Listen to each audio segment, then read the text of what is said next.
Guys, welcome back. This is We Talk Money, and this is our first episode of 2024.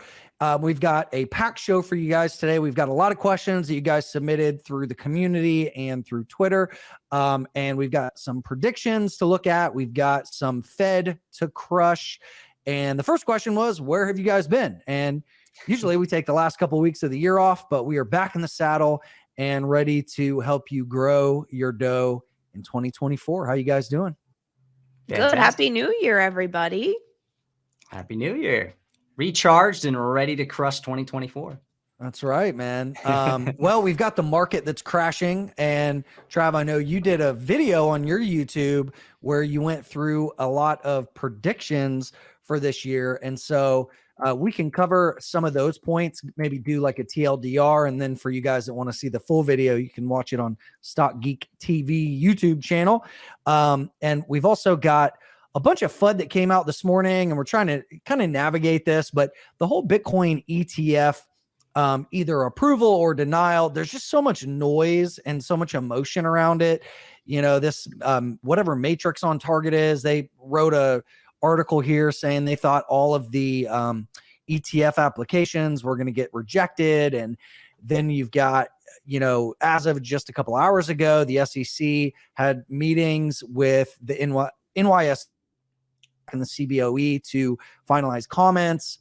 And you've got speculation all over the place. There's just so much noise. Anytime we're looking at a big event like this, where there's a lot of anticipation, there's usually a lot of volatility around it. And this morning, you know, we saw a big crash where Bitcoin was actually down and took out this prior support area intraday. So it had a fake out breakout yesterday, which was the first trading day of the year, at least for the stock market. And then today was a big down day. And I wrote a little tweet storm just kind of talking about what happened, because a few days ago in the community, I was talking about how there was just a ton of euphoria coming off of 2023, which was a massive year for stocks and for crypto. And it's always funny to look at the story behind price action. And I wrote just a little piece here on Twitter where I said how the market causes people pain. And I said the most accurate way to predict price is to ask, what could price do to cause the most amount of pain? And what that really means is, like, how could price action stop people out or cause people to lose money? So many people just get focused in on what their own bias is or what they think they want to happen is, that they miss the fact that the market is a mechanism for transferring capital from the undisciplined and impatient to the disciplined, patient people. And I think, you know, this is just so funny. Over the past couple of days, going into the new year, these were the top articles that were on CoinDesk. And then this was this was yesterday, the first trading day of the year, the front page of the Wall Street Journal. And there was just all this like optimism and euphoria. You know, I don't know if you guys can read this, but for you guys that are also listening on the podcast, the top little blurb here under business and finance was, investors anticipate a good year for stocks in 2024 in the belief that the Fed's campaign to fight inflation is winding down, ending the interest rate increases that buffeted markets. You know, and one of the top headlines here was optimism flows on Wall Street, fueled by economy, rise of AI. and then 2 days ago on January 1st, the top article here on CoinDesk was the Bitcoin spot ETF anticipation boosts Bitcoin price to nearly 46,000 in a strong start to 2024. And then yesterday, the funniest thing happened. You know how Jim Cramer was telling everybody to sell their Bitcoin around, I think, 15 or 16,000? He's capitulated, guys. Cramer is back on the Bitcoin train, which, as you guys know, is usually a counter indicator. But he said, this article yesterday said Jim Cramer capitulates on Bitcoin. He calls it a technological marvel. It's here to stay. So what happened is we had optimistic expectations, and then yesterday followed by euphoric groupthink, and then today Oops had Bitcoin slumps as $400 million liquidated in 2 hours. And then what happens in the third step is mass capitulation and confusion. And so, the S&P, the NASDAQ, and Bitcoin have all sold off pretty big over just the past couple of hours or several dozen hours back to support. So is everything over? Are we going into the Great Depression? Are bears finally going to have their day? Or is this just a blip on the radar? What do you guys make of that? Oh, why do I have balloon? Did you see that? Yeah, you got some kind of background on. What happened? That was actually kind of cool. I have no idea what that was. That's a celebration for bears. But I'm revenge. I'm over here laughing my butt off internally because it's like the pullbacks that we're seeing in Bitcoin and in S&P 500 aren't even, they're shallow, like in the grand scheme of things. And yeah, I just find it hilarious. We're still in the healthy ranges, healthy price action, even with the pullbacks. So it just cracks me up. That's all. And I need to figure out why balloons were in my background. I'll figure that out later. I'm telling you, it was the bears coming for their revenge. Trav, do you want to talk a little bit about some of the predictions that you had in your video here? And I guess maybe just, kicking the year off, what are some things that people need to be thinking about, be looking out for, and basically where are the markets headed? Yeah. Great question. Yeah. So I did a pretty long video on my YouTube channel, just looking at things.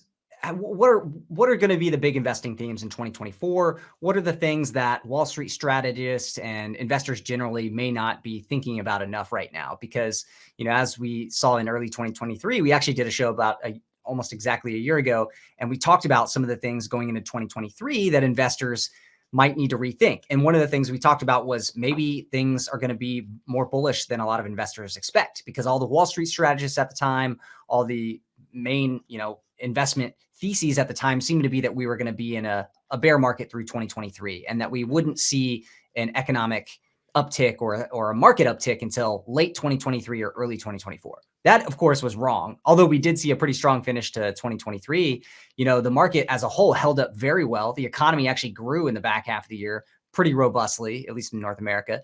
And, we had stocks just rip higher through the end of the year. So I similarly wanted to look at 2024 and say, okay, now everybody is all bulled up. Now everybody is saying, yeah, the Fed's going to be forced to cut rates. And while I do think we will be in a rate cutting environment, how are all these investors who are now all bulled up going to be wrong? And where are the areas that they're still bearish that we think could be exciting and could be profitable? So that's the video. And I named a couple of areas, things like the Chinese economy and Chinese stocks. The current rhetoric, the current thesis for most investors is that the Chinese economy will remain weak. The Wall Street strategists are saying avoid China. We have some of the lowest exposure to Chinese stocks for investors on record. And so in my mind, I'm thinking, a lot of these stocks are now at cheap valuations. Why wouldn't investors see a pain trade from higher Chinese stocks and a better Chinese economy? We've also seen some economic data like retail sales in China that have been ticking up, while all these people are saying, oh, the Chinese economy is going to be so bad. I don't know if I buy that. So that was one area. We know, I think, areas like crypto and AI will remain very, very in focus areas. So that's something where I think, maybe not a contrarian perspective, but interesting to think about when some of these other investors might be off sides in those areas. So I mentioned in crypto, when we get ETF approvals, when we get the halving event, could they actually be sell the news events, at least for a brief amount of time? Thinking about that. And today was an interesting sign of that, where investors who were very, very bullish got spooked on a report from some no-name firm and sent crypto down massively. So at least for a few hours. So just think about those things. Think about how the consensus and the herd are positioned, and if it makes sense to go along with the herd, which it sometimes does, or deviate and think about where's the herd going to be wrong. So that's really what I try to think about going into a new year. Yeah. One thing that I've found to be true over the past 20 years that I've been in the markets is it's very foolish to try to trade around major scheduled news events, be it Fed rate announcements, ETF approvals, things like that, right? It's just very difficult, I think, to know, is it a crowded trade? How are people going to react when the event actually pops, right? How many times have we seen, better than expected earnings, for example, and then there's a gap down? Or, to me, it's just not a high probability way to trade. So what I like to do is kind of zoom out and say, what is price action showing us, right? And Bitcoin for almost the entire year of 2023 was in a bull market. After the second week of January, Bitcoin shifted from bear market price action to bull structure, right? That happened here in mid-January. And it wasn't until really like 35K hit in October or November that the mainstream really started to wake up and say, oh, wait, is Bitcoin back? Right after it was up, 100% on the year so far.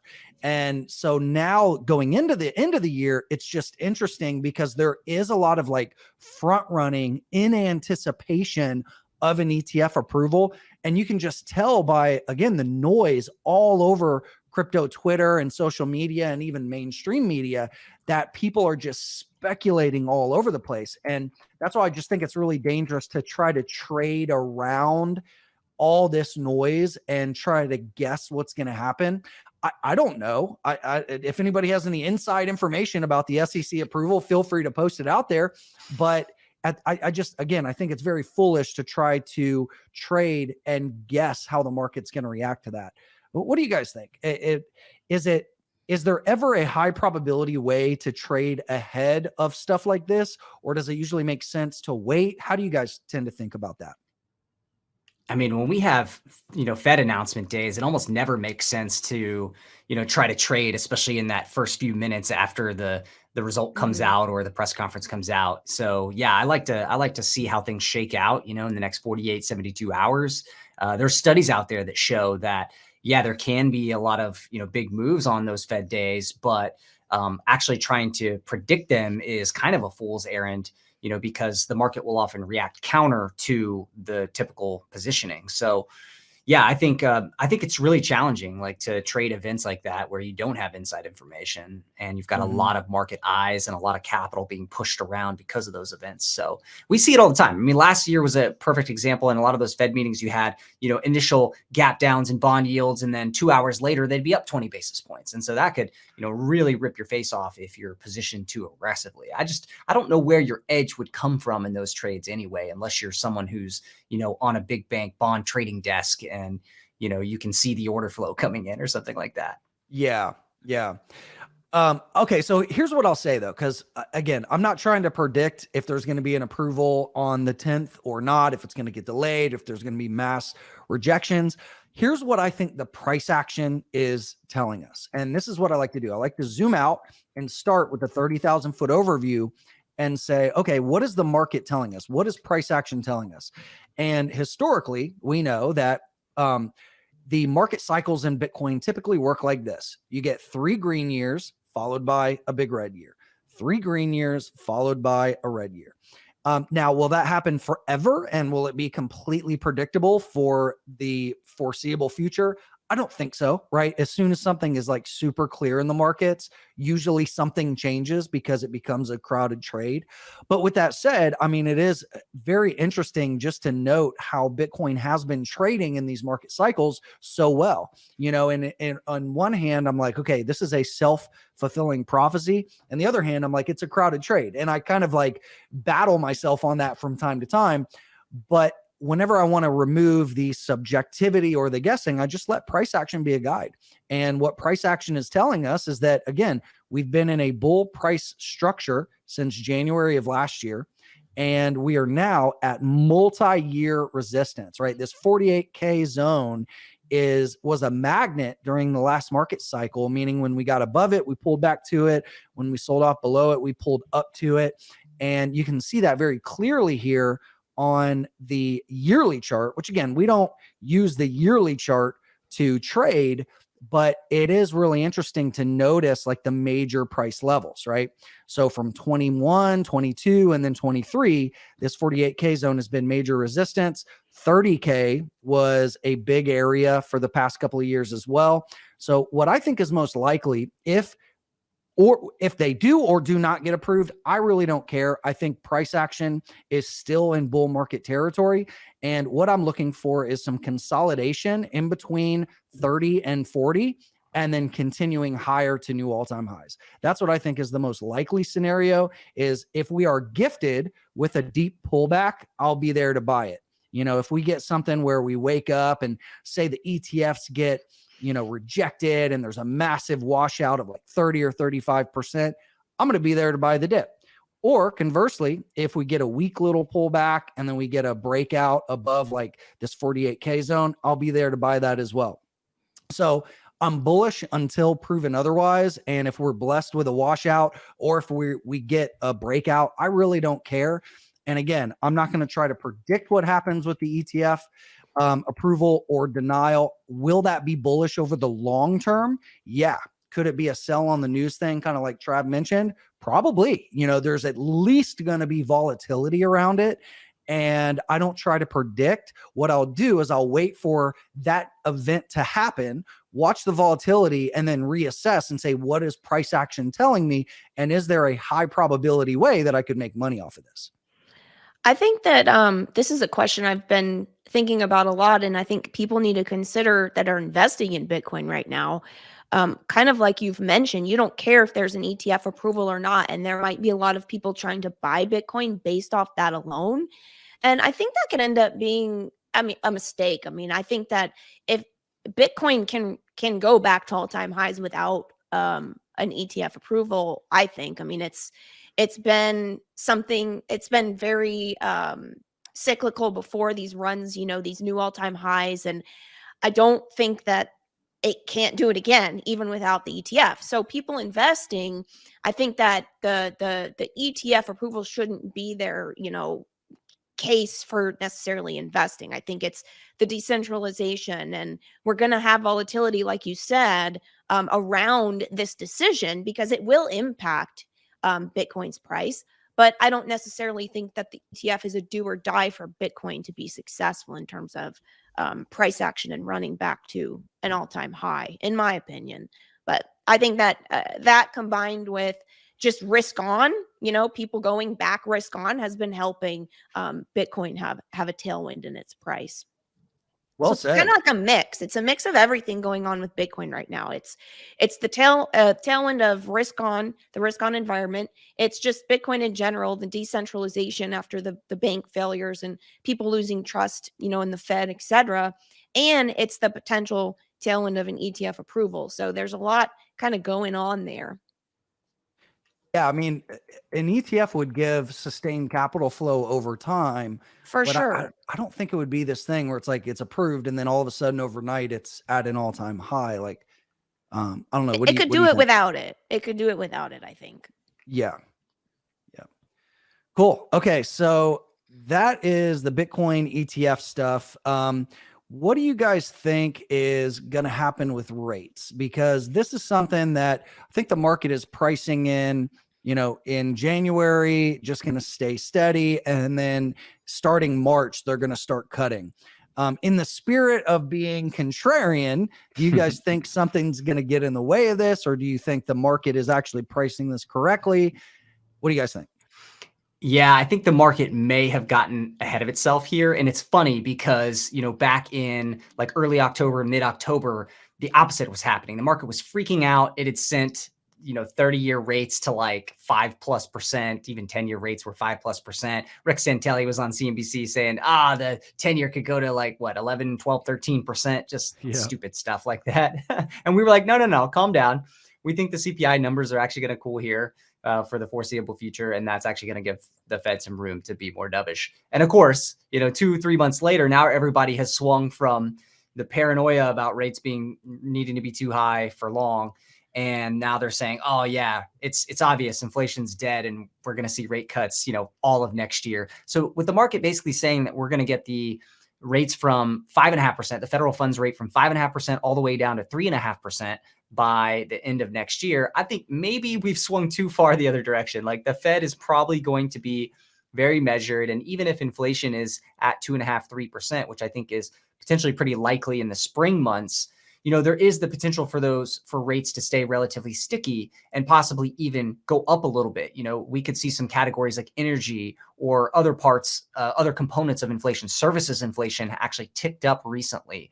So we do need to monitor those, because those could be counterbalancing the decline in rental inflation that we know is going to impact CPI and make CPI cooler. So all in all, basically what I'm saying is I do think we'll get rate cuts next year. We'll probably start seeing 25 little baby 25 basis point cuts starting around the March meeting. And that will likely continue for a couple meetings. But I don't think it's just a given that we're going to see huge rate cuts, through the end of the year without any pause. And to go from 5.5 to 3.5 is pretty aggressive. Again, if CPI is hanging around the 2.5–3% range and kind of staying there, 3.5 feels like maybe it's a little bit optimistic. Even if we're at 3.75, 4%, and you've got CPI at 3, that would be a pretty neutralist place to be, I think, maybe slightly restrictive. So yeah, I don't know. I could see it happening for sure. I think we could be at 3.5 federal funds by the end of the year. But I also want investors to be prepared that we may not get quite as deep a cuts as the market's currently saying. Well said. Nikki, do you have any points you want to add to either that or just like the macro outlook or any kind of black swans that you think people are not paying attention to? Yeah, so I actually pulled up because everyone's been talking about the credit card debt, and I looked up the consumer debt as a percentage of disposable income, and it actually ticked down slightly. That was one that we were watching very closely to make sure that the consumer didn't kind of get out of control with their credit card debts. And so that's a good sign. That could be a reflection of the strong labor market that we're continuing to see. The unemployment rate is still historically low, and that could persist into 2024. And if it does, I've written about this before in the Daily Doe, there could be this pressure on the Fed that people aren't anticipating. If the labor market holds up, consumer debt stays under control and doesn't spike, bankruptcies, stay under pre-pandemic levels, things like that, that if that persists, then it's very possible that the Fed may kind of have to pull back on rate cuts more than anticipated. So I don't know. Trav made good points about services inflation. So the economy is still chugging along, and if that continues at too strong of a pace, then maybe we won't get the rate cuts that everybody's expecting. But do I think rate cuts will happen? I don't know. Probably, but to what degree? I think that could change, and it's changed before. The Fed has said they're going to do things, or predicted in the dot plot that they're going to do things and anticipate things, and it doesn't turn out the way that they thought. So, in my opinion, I'm just keeping an open mind. I'm paying attention to that data, unemployment rate, inflation. Again, considering the fact that high interest rates are kind of a stimulus right now to people that have the money. And just keeping up on that consumer debt data. And one interesting thing I think that could play out with rates that I should have mentioned as well is that, we could have longer term yields remain relatively high while the shorter term rates, do go lower because of Fed cuts. That would be another possible outcome where you do have some relief on shorter term rates, but overall borrowing costs may not go down a ton if, say, 10-year yields or 30-year yields don't come down a lot.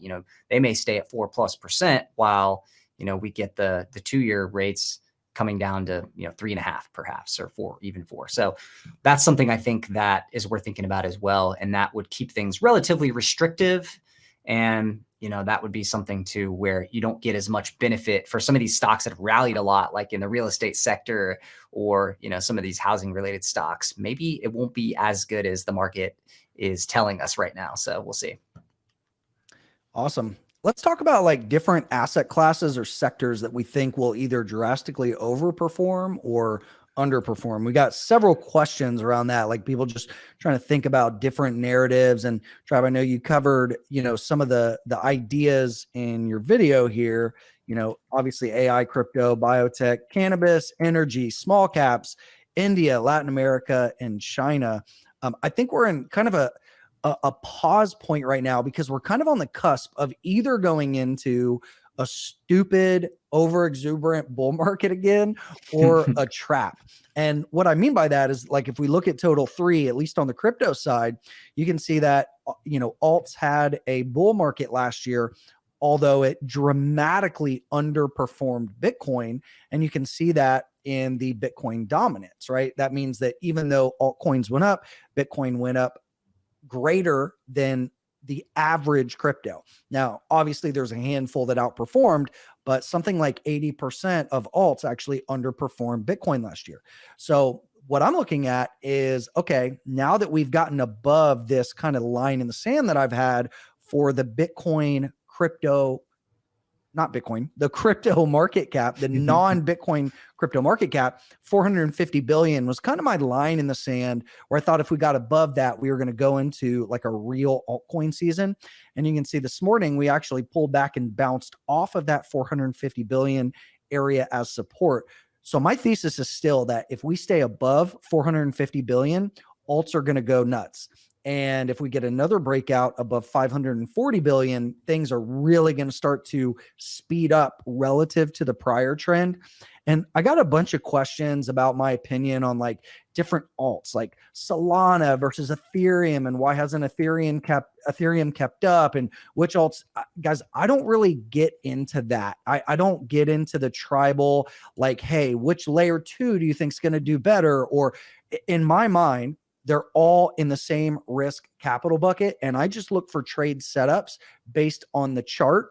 And what I want to lean into and what I want to trade is stuff that is showing relative strength over Bitcoin, and stuff that I ignore is things that are either dying as far as like an ecosystem goes, or they have lower fading volume and it's just not keeping up with Bitcoin.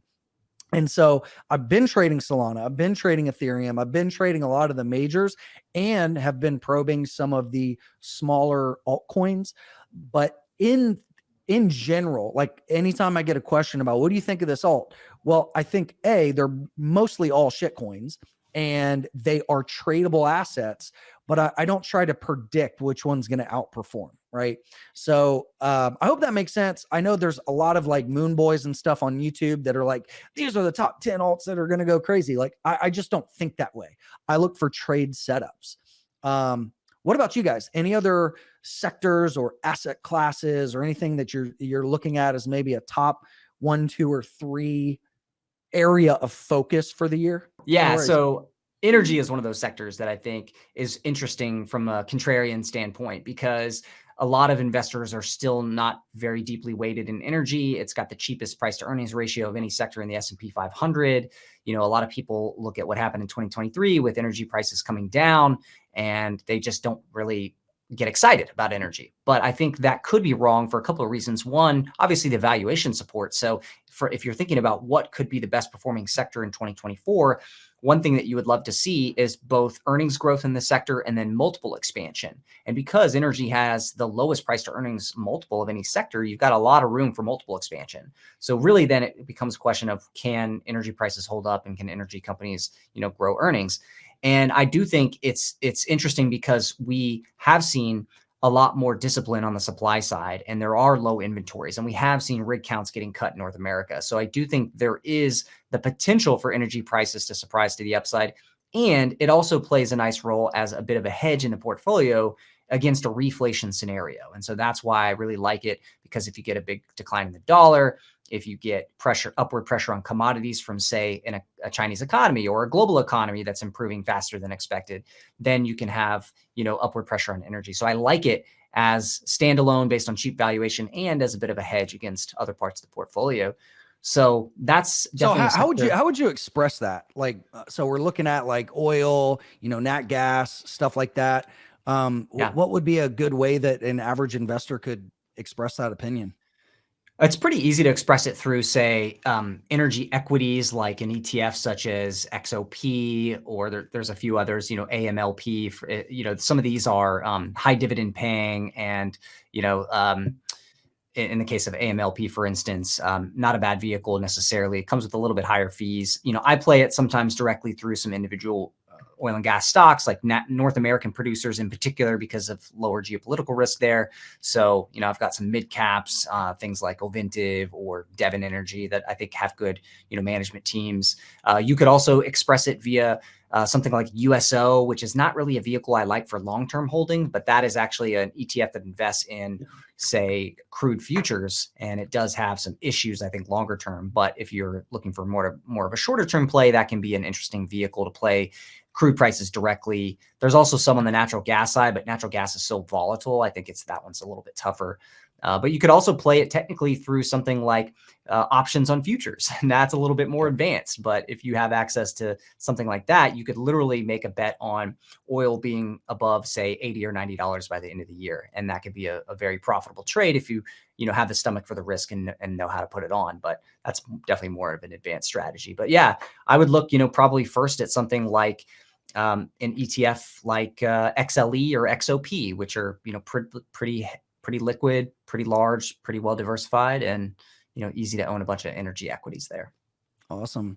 Yeah, I like the nat gas chart because it's, this is like a cyclical kind of like obviously a commodity type chart where, it's got this $2 magnet going back decades. And then every few years you get a spike to like $10.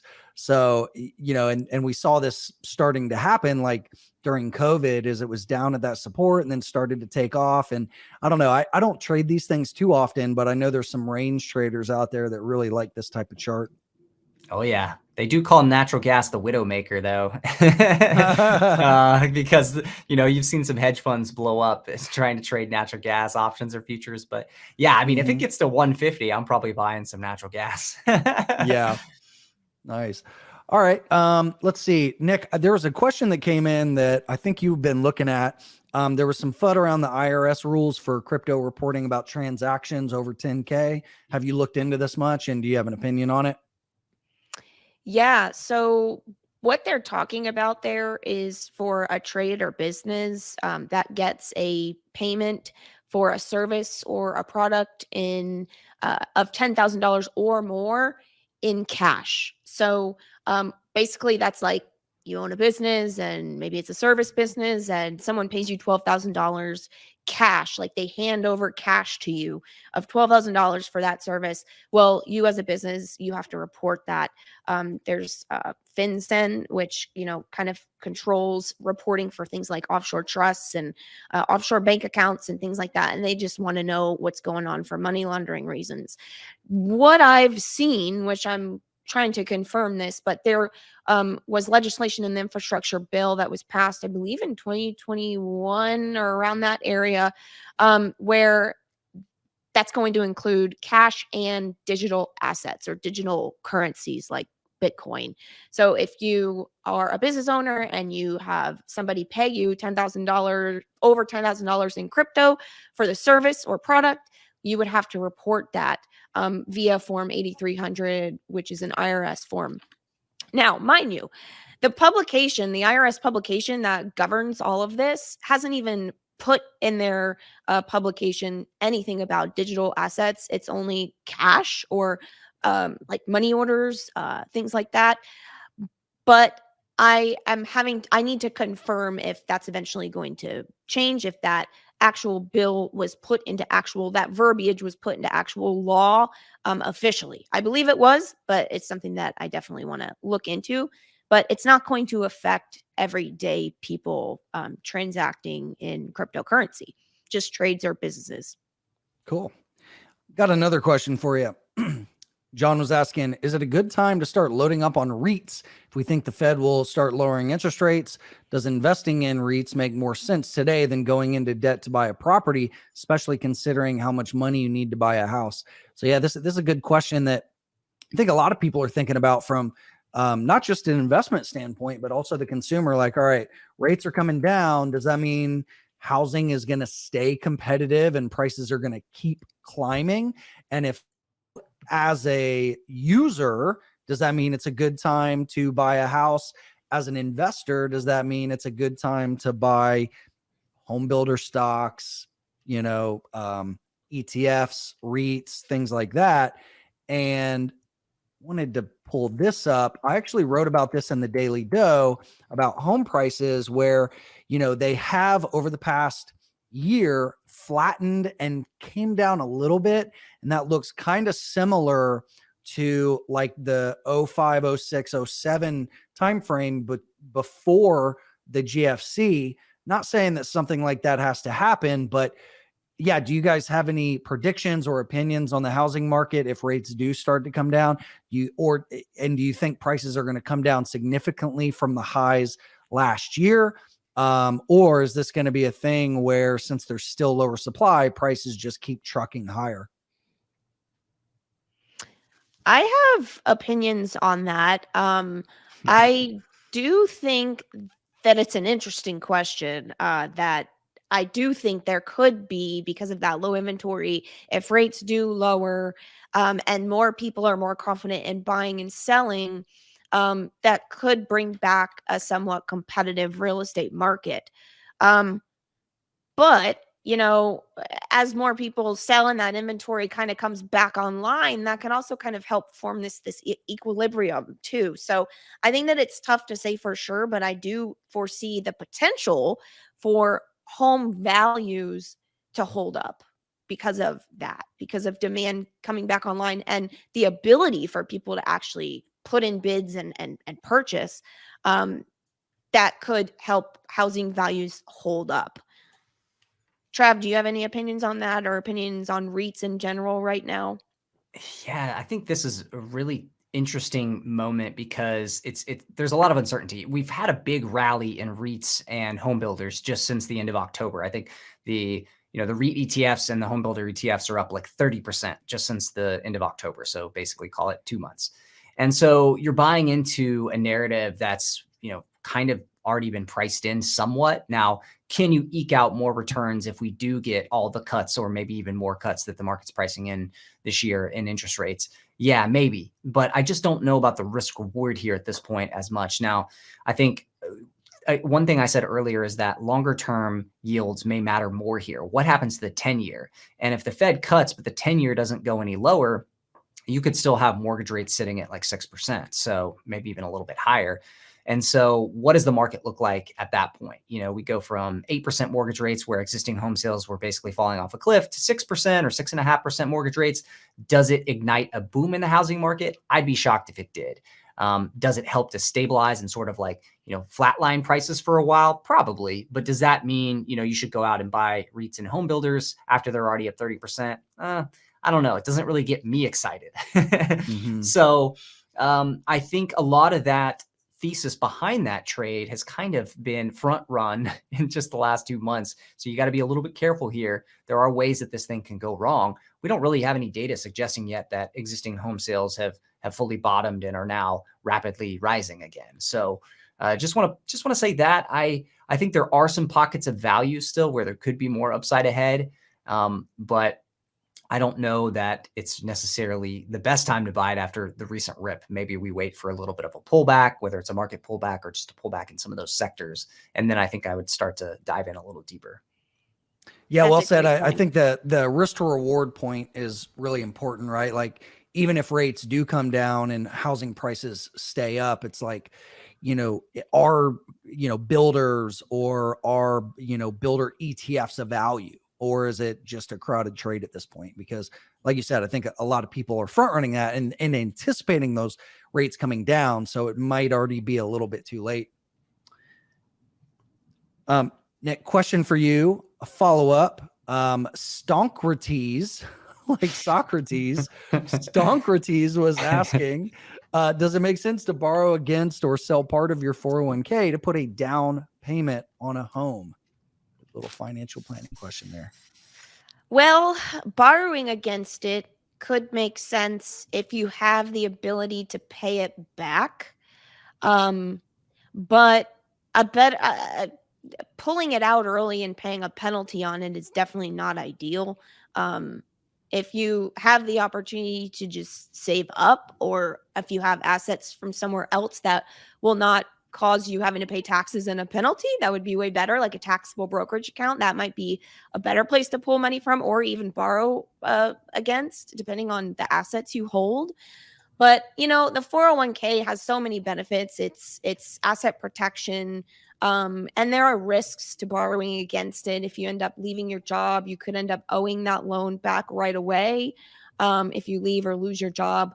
So it kind of can get a little dirty in that realm. So I don't love the idea of borrowing against the 401k. I prefer the idea of finding other sources or saving up for that payment so that you don't have to pull money out of the market. Because after all, that money is important for your retirement too. And I think that a lot of people get really caught up in having to buy a home now. If you financially have to pull money from your 401k to be able to purchase a home, you might not be ready. And it also might mean that you may need to look at your how much of your salary is going into your 401k, because maybe it's too much. Maybe you need to have some of that not going in so that you can save for that down payment in the future. So that's kind of my overall thought about it. Nice. Well said. Trav, question for you. We've got a good one from Todd. He was asking, how do you guys navigate extremes in bullish and bearish content out there to find actionable advice? He said, I found you guys by casting my social net and picking out a couple of good fish, but now it seems like there's 1,000 times more bad opinions that I almost want to stop looking because every net is full of moon boys and recession bros. It's so true, man. And that's why, I think, we don't get a ton of views, is because we are so balanced and like we think about things and we're not just fully one-sided. But that's why we also build real wealth over long periods of time, where a lot of these moon boys end up buying the top and then things crash in their face and they lose everything. Or the recession bros that just never invest and they buy into the Robert Kiyosaki bullshit and then they miss the bull markets, right? So there's definitely a skill to what we do. But what advice would you give, Todd, for navigating the extremes and how to actually find actionable advice? Yeah, I mean, that's really cuts to the core of what being a good investor is all about, is being able to push away those emotions and everyone else's opinions that keep you from doing the right things. Is there one thing that I could tell you? Probably not. But one thing I will say is that the data does back up that it's very, very unlikely historically that we get a market crash, right? So you can kind of eliminate a lot of the doomer stuff, usually by just trying to remember that, the market climbs a wall of worry every year, basically, in every cycle. And it also, is fundamentally driven by a lot of what we're trying to do just globally as a global economy. And so like to bet against, markets to believe that there's going to be some crash is to believe that, human ingenuity and optimism dies out. And, that's very unlikely. So yeah, we have market corrections that are very frequent. We get these 5%, 10% corrections every single year. But you can't let those shake you out of your long-term plan. So if you come into it knowing that, yeah, it's going to feel a little bit sick to your stomach, you're going to be a little bit nervous during those times. But as long as you don't get over leveraged, as long as you don't, go YOLO into some short-term options or do something stupid, like you can take advantage of the corrections, use them to your advantage. And those can often be your best times to actually accumulate. And we've said over and over, if you're young, you actually want to kind of root for the market to correct because it's going to give you values that you can then go invest in. So like our best trades ever are typically when something gets completely blown out of the water. Its sentiment is terrible. And, ultimately we're able to take those opportunities to build positions and build wealth over time. So yeah.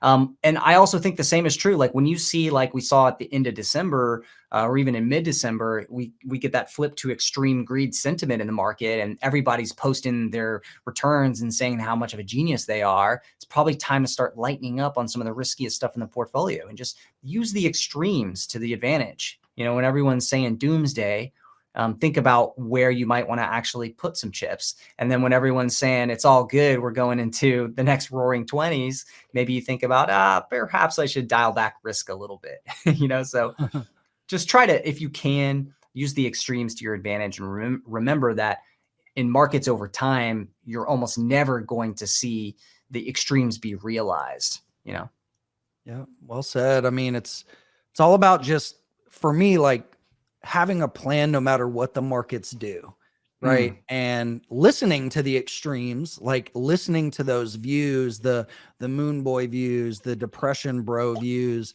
and seeing like, hey, where is their analysis correct? Like what data do they have that is actually factual, and what's just, you know, chart crimes or, you know, stuff that really doesn't matter, and try to find the truth. And the truth is usually somewhere in the middle. Yeah. I think looking for the full picture is really important. Like you said, like there's going to be some facts that they get right. And that's often what I think spooks people is like, let's say someone, you know, a doomer account puts up a chart showing that credit card delinquencies are on the rise.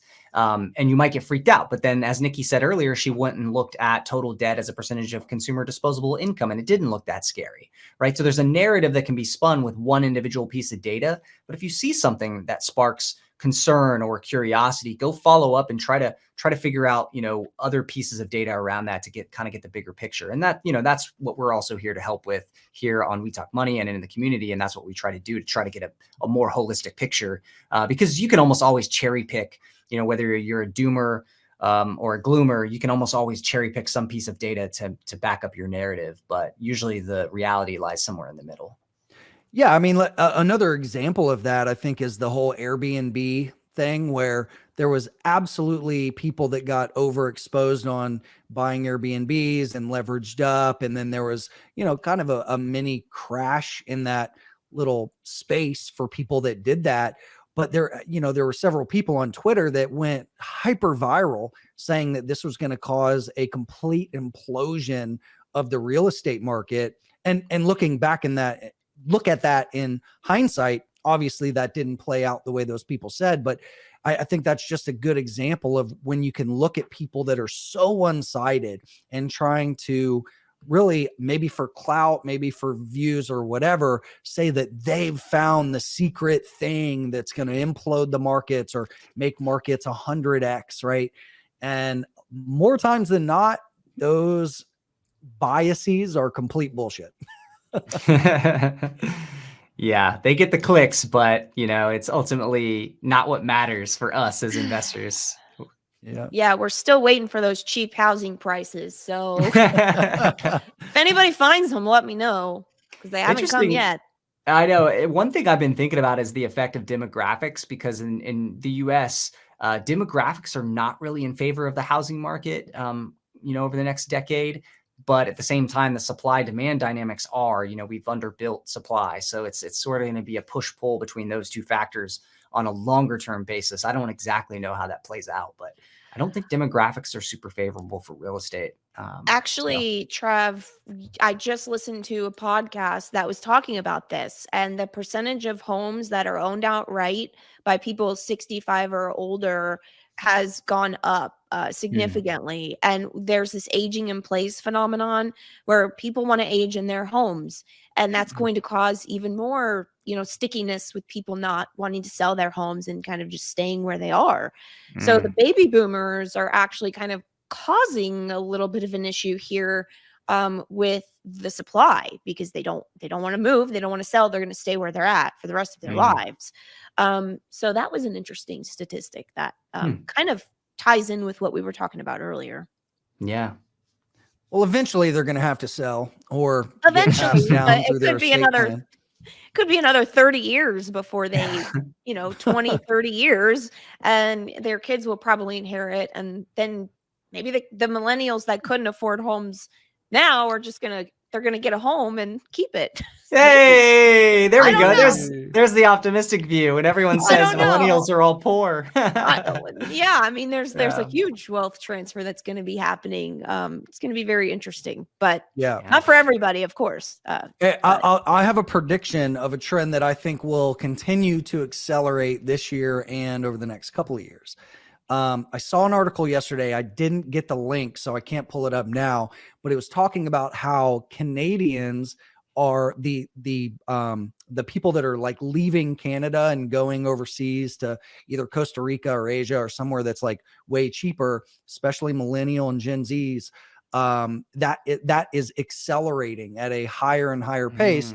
And I think it was on Reddit that I saw the article link, and then all the comments were from Canadians basically talking about how, yeah, like, it's become so expensive to live here. The weather sucks, right? Like, people are just waking up to the fact that you can be anywhere in the world. You don't have to stay where you went to high school, and you can go where there's a better quality of life for a lower cost of living. And I think that's a trend that's going to continue to accelerate. Yeah, Canada's cold and expensive. Yeah.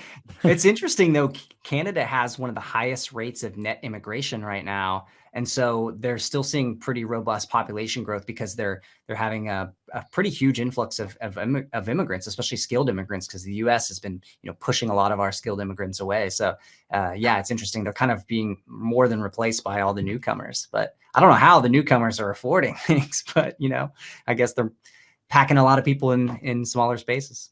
Yeah. That's a great point. I don't know how people are doing it. I mean, some of the prices I've seen are just like, they just don't make sense. But I mean, that's what happens when, you have Chinese people coming in and basically laundering their wealth into that real estate market. And I know they've tried to put controls on that, but there's really only so much you can do. So who is it that suffers? It's the locals. Yeah. But I think that, the Airbnb implosion was kind of a good thing, because some neighborhoods were just getting way out of hand and nobody could afford to live in their place where they wanted to be. And so, yeah. Yeah. All right. Well, any other things that you guys want to talk about or bring up before we wrap it up? I think it was kind of a lower news week. I know we've got jobs on, was it Friday? Yeah, we got the jobs report on Friday. We've got, earnings season kicking off middle of January. So we're still a couple weeks away from that. Relatively quiet. It's probably going to be just, how price action follows through, and particularly in areas like crypto over the next few days, over the next week, that's probably going to be where the excitement happens. But yeah, it's been actually a kind of relatively healthy correction in stocks, very similar to what we just saw in crypto this morning. I think that's probably overall a good thing. Like, we shouldn't just be parabolically ripping higher every other day. So good to see a little bit of a breather. Maybe some people finally, that had deferred their tax selling, or their selling of positions for tax purposes into 2024. I think that's what we're seeing a lot of here in the first week. Pretty healthy overall, though. Not too concerned.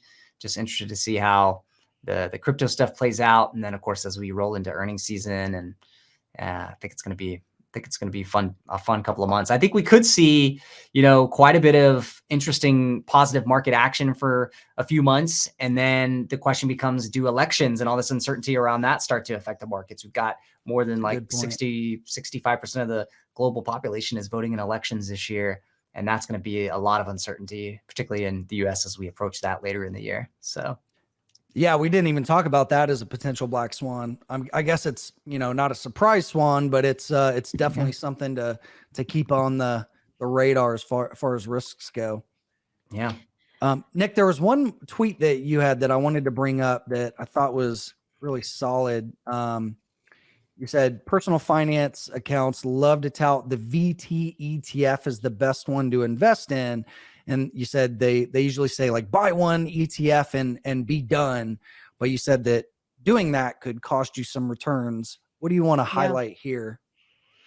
Yeah. So basically, I did a model portfolio of just there. I did a model portfolio of basically. Well, I'll start with this. VT is a Vanguard Total Stock Market Index ETF. For so the it world, covers right? For the world. So it covers US, it covers international, it covers developed countries and emerging countries. And basically it's a way to get worldwide exposure to stocks. And personal finance accounts love to tout it, probably because it's easy for them to tout, because you don't have to have much knowledge to do it. And so what I did was I was curious to see if maybe breaking down that exposure into multiple ETFs would help add returns. And sure enough, it did. I built a model portfolio of ITOT, which is the US small, mid, and large cap, and then VXUS, which is international stocks, which has a little bit of emerging market in it as well. And I basically allocated it to be as close to VT as I could get it. And it bumped returns. It bumped returns pretty significantly for when you look at over your lifetime, returns over your lifetime. So the point is don't just blindly listen to social media accounts. A little bit of extra work could have helped boost returns by just separating out the basically the geographical regions, having a US stock ETF and having a second ETF for international stocks. So I think that that's just something that we should keep in mind when we're constructing portfolios. I think we also need to keep in mind that portfolio allocation is a strategy, or it's a skill that requires strategy around it. And less ETFs does not necessarily mean better. It means easier. And if that's what's going to get you to invest, do it. That's fine. But for those of us do-it-yourself investors that want to maybe add a little bit more alpha, you could add one or two extra ETFs and maybe it could make a big difference in the portfolio. So that's the lesson. Great thoughts. Great thoughts. All right, guys. Well, if you haven't already, go to dailydoe.co and get our newsletter that we put out every Monday, Wednesday, and Friday. And both, or I guess the three of us, Travis, Nikki, and yours truly, write for this. And we put anything from latest news that you need to know about to investing ideas, all that good stuff. And if you want to get into our wealth building community, go to wetalkmoney.com/community. Make sure you're subscribed to the YouTube channel and leave us a review wherever you listen to this on a podcast. That really helps us out. And we are hoping you guys all crush it in 2024. We know we're going to be here dialed in and looking for the next big thing and the landmines in the water to help you guys understand and steer clear of the big risks. And grow your dough the right way. So Nikki, Travis, thanks for being here, and see you guys next week. Thanks. Have a good one. Happy New Year. Cheers.